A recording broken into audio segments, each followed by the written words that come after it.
Did you hear what she said to me? Listen to this. Mark my words, Dad. I'll find you and I'll ruin your life. Can you believe it? Man, you gotta hide from me.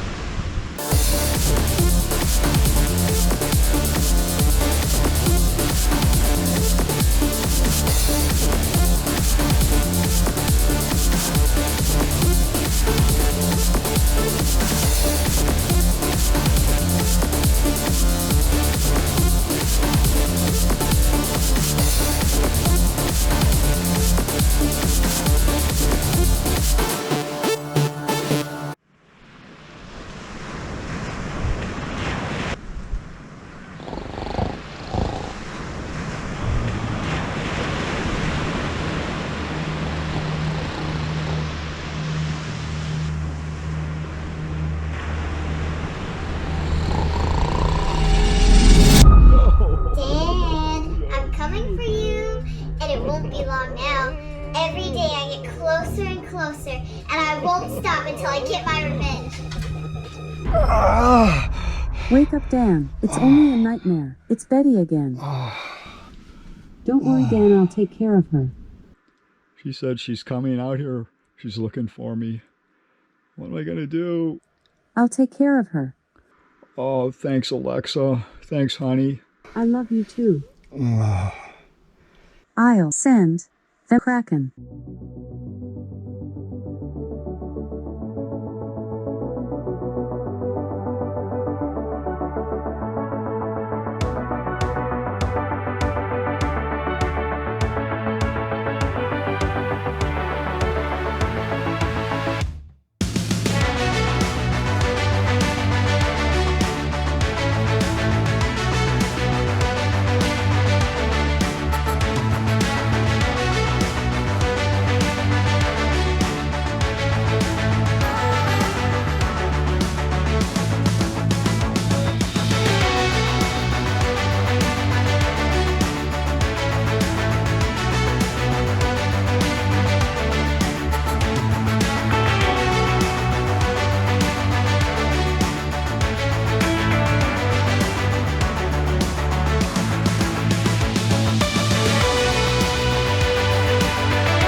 Well guys, here we are, Borrego Springs.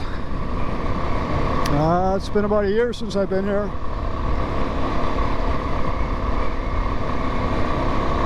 Let's go back to the table, if you guys remember, and we're gonna go to Carly's, have some lunch.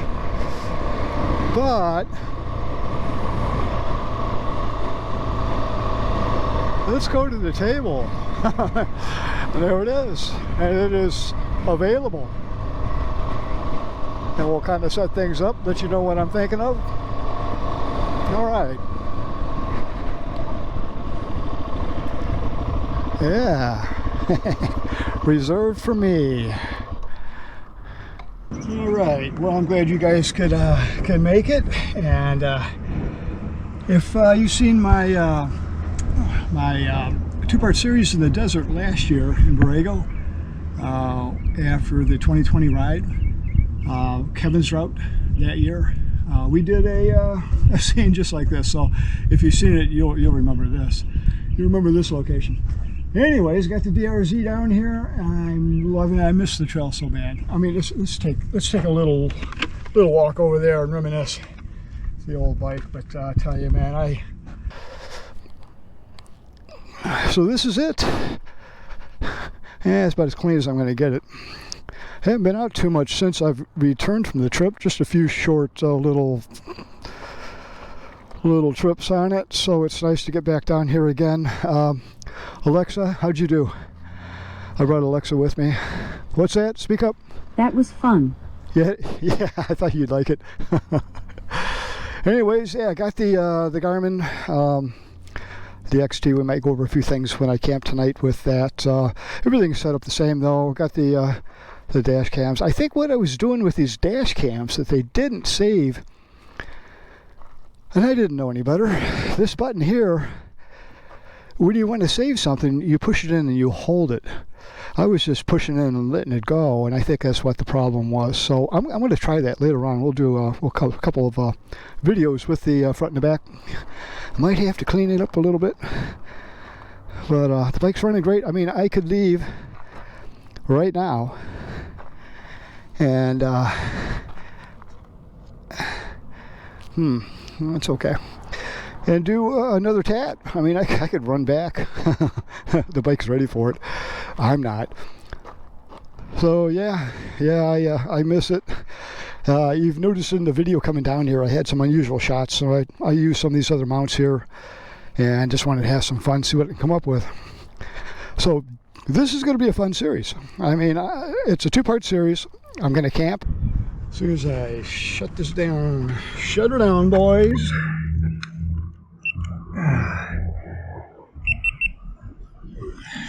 It is hot out here, I'm telling you. I mean, it's probably running 95, 98. We're going to definitely be filling up the old water jug. So here's what's going on anyway. In the last couple of months, I've had some health problems with my shoulder. I did some damage with it. My upper head of my bicep muscle is dislocated. I've got a tear in my subscapula. I'm learning these new words. So the surgeon, I've been back and forth a few times, MRI. And basically what's going on, I have company. Basically what's going on is possible surgery coming up, but he told me give it 4 weeks. So I'm kind of limited on activity. That's why I'm not going to be doing a whole lot of crazy stuff out here. We will find a nice little camping spot. It'll be fun. And I've got a lot of cool things planned, so I think you guys will enjoy this. It's more of a, in a sense, it's kind of a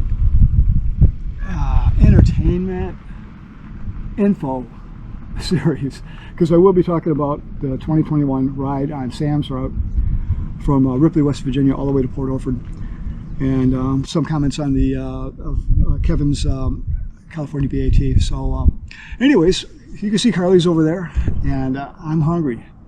So the three of us are going to go. Yeah, me, you, and Alexa. We're going to go eat. So let's head over there. I can't believe how fast you slammed that beer down, man. Oh. Must have really been thirsty. Let's have another.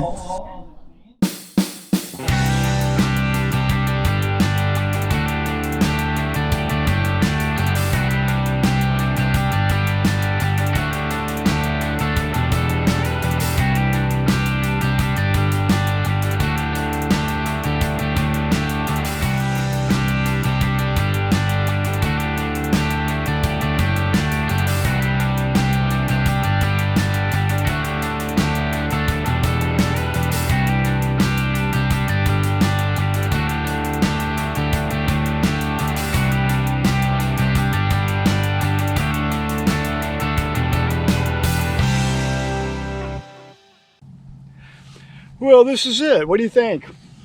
Little camping spot. Tucked in for the shade. I tell you, man, it's hot out here. I need that shade, and I hopefully, well, if the sun comes up that way, I'm screwed in the morning, because you ever camped out in the desert and had that sun hit you and you just cook in your tent? I might be back in there far enough. I'll get a little shade in the morning, be able to sleep in a little bit. Welcome to my Transamerica Trail Looking Back series, and I got some a lot of things to say, a lot of comments about it. I've had a few questions, comments, people write in and ask me about things. Let's start off with number one here, stealth camping. What do I look for when I'm stealth camping? I don't really look. I've done this so much. I don't seem to have an issue with it. But there is some tips for it though. First thing is, you notice I have a blacked out bike. I did that on purpose. Everything is black. The headlight, the tail light, anything reflective, I cover. When I camp out, I throw something on top of it. Could be my body armor, anything to black it out.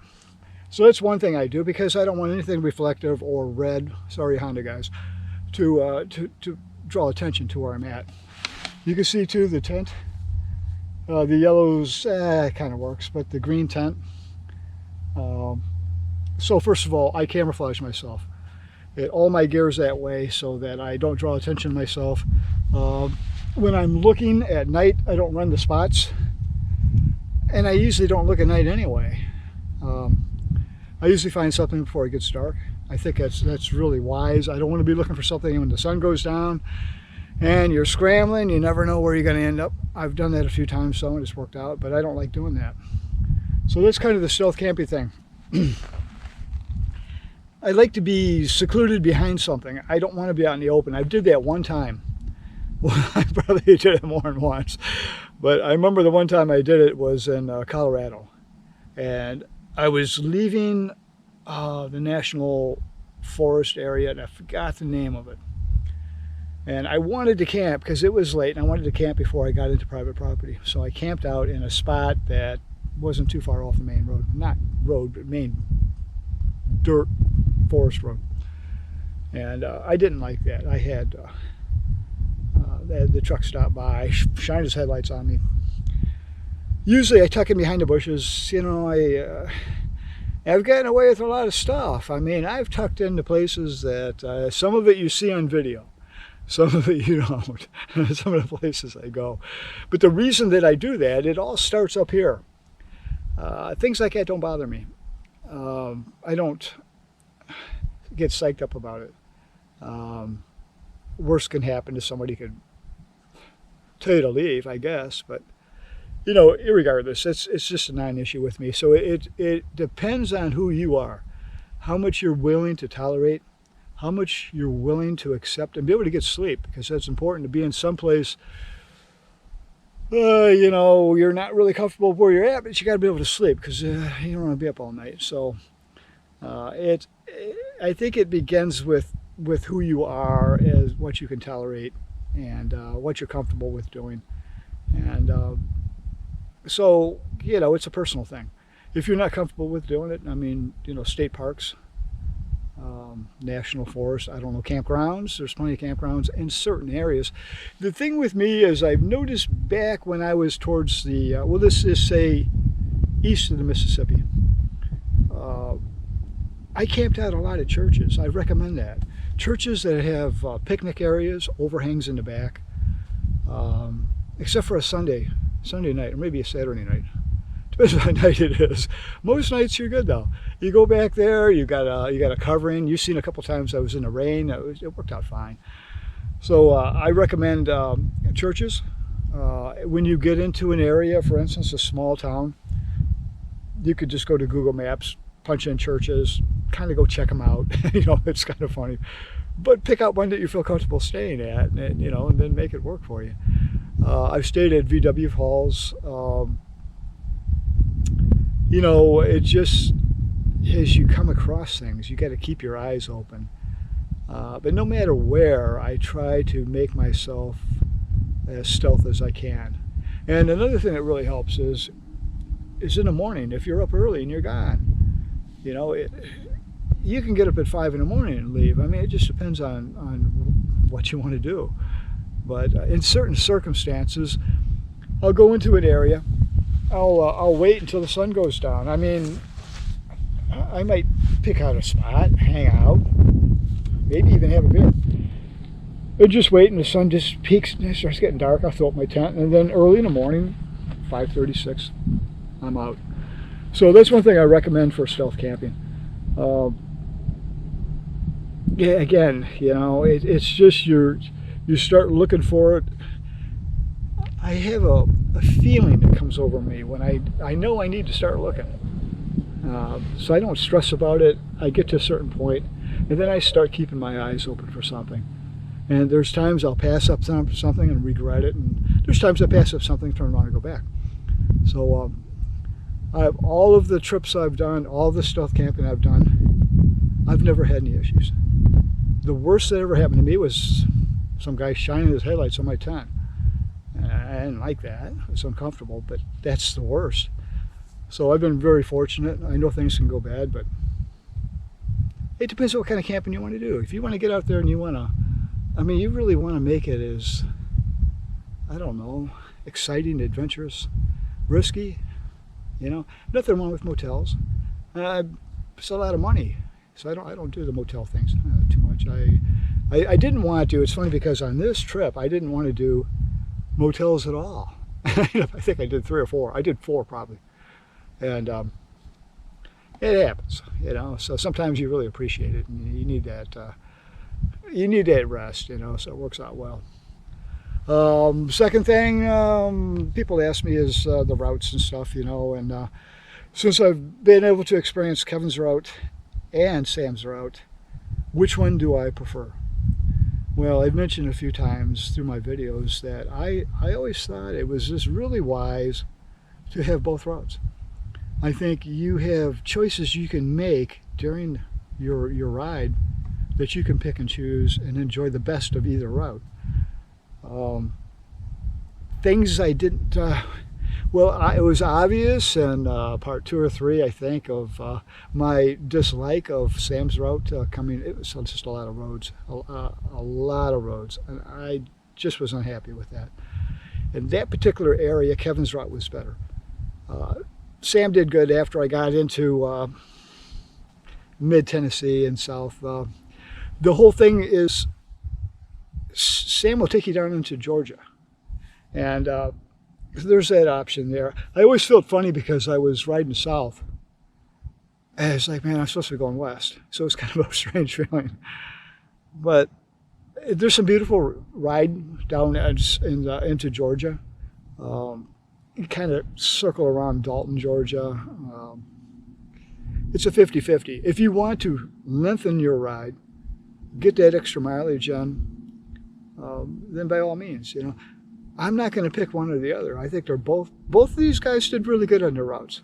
There's advantages that Sam has. There's highlights and advantages that Keven has. So picking either one, take them both. Make your choices. Now, when you get into coming into Nevada, Utah, Utah would be the main change. In Utah, because Keven will do Black Dragon Canyon. Now, I did Schaefer Trail. That's not on the tab, but I recommend it. I think it should be. I think they should route that, man. That's just that's probably the most beautiful ride I had on my whole trip there. I wasn't really And the mountains don't do a whole lot for me. I mean, hey, speaking of mountains, Imogene Pass is the best. I mean, Black Bear might be exciting. I didn't do it. I won't do it. But scenic, I tell you, man, I was not too impressed with Cinnamon, California, Ophir Pass. Imogene, man, that was it for me. That's, I think, is by far, and that's on Kevin's route. So you could take that out of Lake City, do that. I mean, there's those options there. Getting back to the split off, the main split off between Sam and Keven, obviously, is when you get into Nevada, and Keven will take you through Nevada. And Nevada was my favorite. It's borderline now. It was my favorite state. I love Nevada. It's just, well, you can see what's going on here. I mean, I love this kind of stuff. And to be out, oh man, in the middle of nowhere. I mean, it's just amazing. But Utah now has taken my #1 spot because of Schaefer Trail, because of some of the other routes that I did through there. Utah is just gorgeous, man. My favorite #1 state is Utah. Nevada second. But obviously, you know, Sam will take you north, and that route north, you've heard rumors of that. Those that know about the TAT, that's an ordeal to go north. It's nothing. There's nothing out there. You're looping way up. You're heading up towards Salt Lake City. You're kind of heading northeast of Salt Lake City, and there's some interesting places here and there, but that's a long haul. I think the difference in and this is off the top of my head, the difference in the two trails mileage-wise, I think I did 58. That might not be accurate. I did 58, but see, I came in with the California BDR, the Nevada BDR, in my 2020 ride. Caught Kevin's in Battle Mountain and went east to Maryland. 58. This trip from Ripley, West Virginia, going down around Dalton in Georgia, Alabama, north out of Nevada-Utah border, and out to Port Orford was 68. Now I've got 69 on my odometer. I did go to Green River, then I backtracked to Moab, get work on the bike. It's about a 50-mile distance. So backtracking to Moab and then going from Moab out back to Green River. Plus Schaefer Trail, a few other things. But basically, it's 68. I put on Sam's route. So there's about $1,000. Could be $1,000 difference, 1,000-mile difference. And speaking of dollars, Kevin's route cost me, I think it was 118 for his route. His route includes running out of the Outer Banks of North Carolina or the New York. It shows both routes coming down, joining, and then going cross country, and then splitting off and going to Port Orford towards the northwest or LA. The route that I took on that with my particular ride was 58. So there's probably a 1,000-mile difference between the two. So it depends if you want the long haul. Some of that stuff north going through Idaho was pretty boring. Some of it was exciting. I mean, there's a trade-off there. I mean, I went through areas that was just boring me to death. But that happens everywhere. I mean, you talk about Oklahoma. But so if you're asking me which one, if I had to choose, Dan, which route would you do? If you didn't have a choice of taking both, which one would you do? And I'm not going to tell you yet, because I'm going to tell you the next part when I finish this series down here. So we'll talk about that, and there's some other things I want to bring to your attention and talk about and discuss, and so we'll kind of catch up on that stuff later. Right now, well, I want to have a little fun, so you guys just hang out here for a few minutes, and we're going to get a little crazy with my videos. Guys, man, I'm telling you, there's nothing wrong with that adventure video that's all serious-minded, man. I love them. And there's some guys that are going to rip it up, man. I'm telling you, that's not me. I want to have a good time. And sometimes my videos come out okay. Sometimes they're a little screwy. But I have a lot of fun making them. So we're gonna have some fun on this series, and we're gonna see how it turns out. And hopefully, I don't know how things are gonna work out. The surgery thing, I'm done for the year. I mean, I shouldn't even be doing this, but I'm pretty much done for the year. Next year, possibly. I've got things lined up. I had things lined up this year that I'm not going to be able to do, and I'm not going to tell you what those are, though. But if 23 comes out and I'm able to hit the trail again, I'm going to do it. I mean, the bike's good to go. I'll be patched up by then and rehab, and I'll be ready to go. So it'll be a lot of fun, man. I look forward to doing another adventure. So, anyways, we'll continue on in a minute. I'm going to finish this first.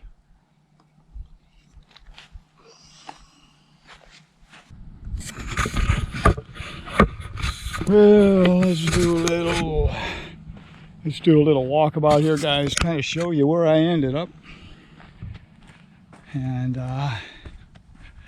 need the 360. Maybe we'll do the 360 in the morning. But that's beautiful sunset.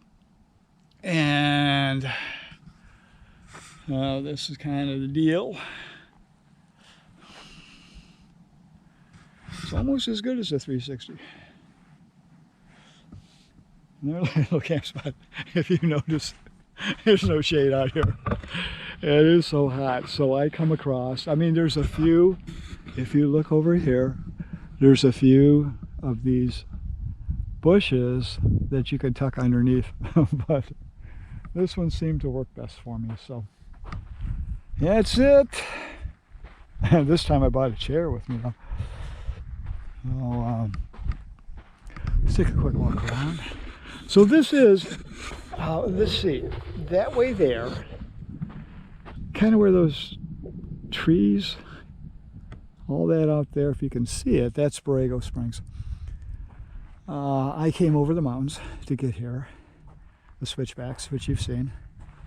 I did go out to Coyote Canyon. I didn't make it all the way. That is out that way. I'll try to include some of that clip. I got to a water crossing, and there are several more water crossings. You wouldn't think there's water out here, but there is. And I figured it's late, man. I'm going to turn around. So well, my little adventure on Coyote Canyon may have to wait.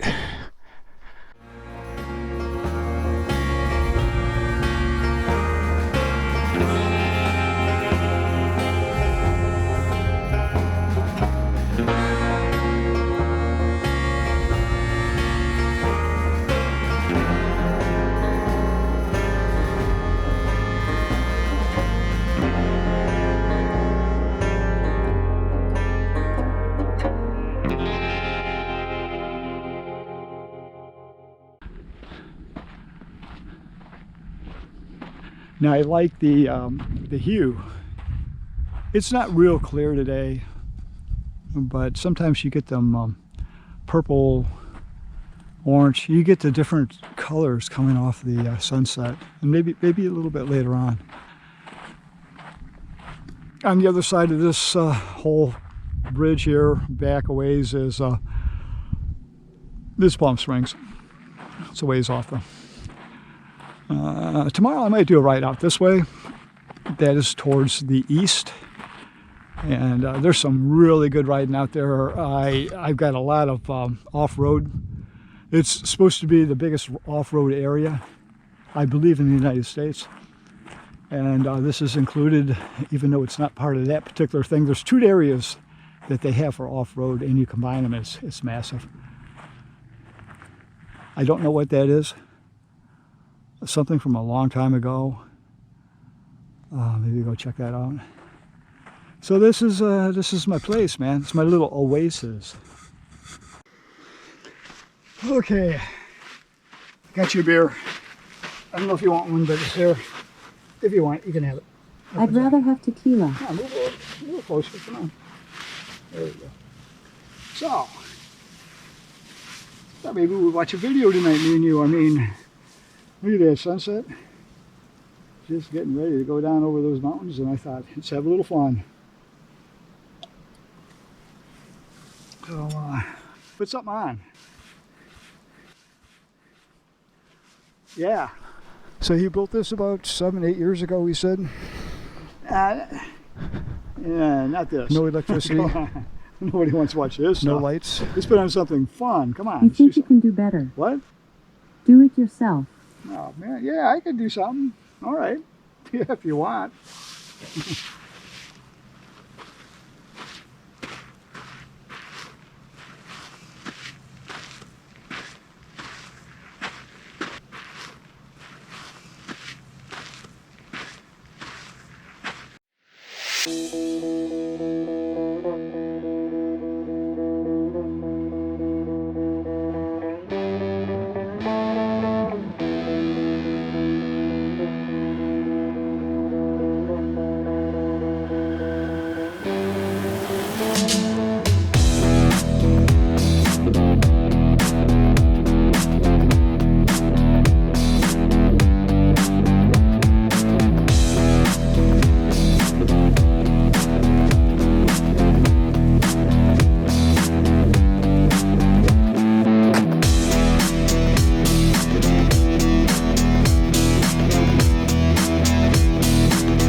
All right, Dan.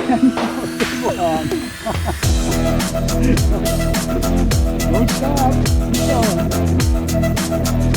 Isn't it cool, huh? You like it? You having a good time?